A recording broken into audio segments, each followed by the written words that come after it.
বিসমিল্লাহির রহমানির রহিম। আজ 30শে ডিসেম্বর শোকাবহ দিবস। আমরা আমাদের প্রান্তীয় নেত্রী, দেশনেত্রী,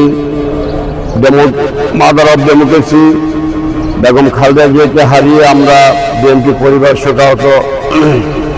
শুধু বিএনপি পরিবার নয়, সারা বাংলাদেশ, গোটা বিশ্ব আজ শোকাহত। কারণ দেশনেত্রী বেগম খালেদা জিয়া সে এমন একজন দেশপ্রেমিক লোক ছিলেন যা বিশ্বের অনুকরণীয় হয়ে থাকবেন। তিনি দেশনেত্রী বেগম খালেদা জিয়া দীর্ঘদিন খুনি হাসিনার প্রতিহিংসার শিকার হয়ে দুঃখে দুঃখে আজ সে মৃত্যুবরণ করেছে। আমরা তার বিধি আত্মার মাগফিরাত কামনা করছি। আল্লাহ পাক তাকে জান্নাতুল ফেরদাউস দান করুক। আমরা বিএনপি পরিবার আজ আমাদের যে একটা অভিভাবক ছিল, আমরা আজ অভিভাবক শূন্য হয়ে গেলাম, আমরা আজ এতিম হয়ে গেলাম।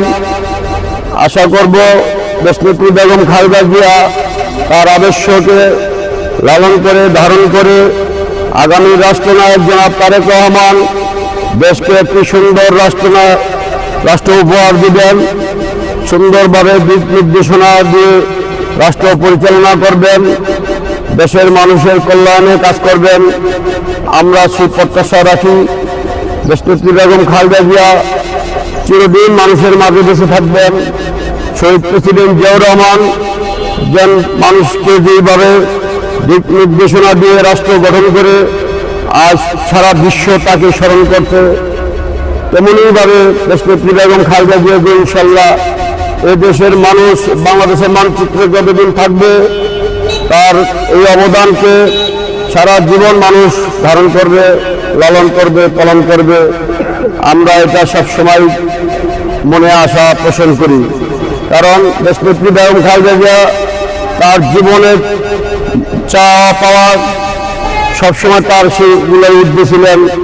তিনি দেশের জন্য ভাবতেন, দেশের মানুষের কল্যাণের জন্য কাজ করেছেন, সে দেশকে বড় করে দেখছেন। দেশ ছেড়ে সে কখনো আরাম আয়েশ খোঁজেন নাই। শত হাজার হাজার কষ্ট সে বুকে লালন করে ধারণ করে সে কষ্টকে সে বেঁধে নিয়েছিলেন। কারণ জনগণের পাশে ছিল তার আসল উদ্দেশ্য, জনগণের সেবা দেওয়াই তার ছিল মূল উদ্দেশ্য। জনগণের কল্যাণে সে কাজ করছেন, জনগণের কল্যাণে তার জীবন বিলিয়ে দিয়ে গেছেন। আমরা তার বিধি আত্মার মাগফিরাত কামনা করি। আমরা দারুসালাম থানা বিএনপির পক্ষ থেকে তার বিধি আত্মার শান্তি কামনা করছি। আল্লাহ পাক তাকে জান্নাতুল ফেরদাউস দান করুক। এই বলে আমি আমার সংক্ষিপ্ত বক্তব্য শেষ করছি। আল্লাহ হাফেজ।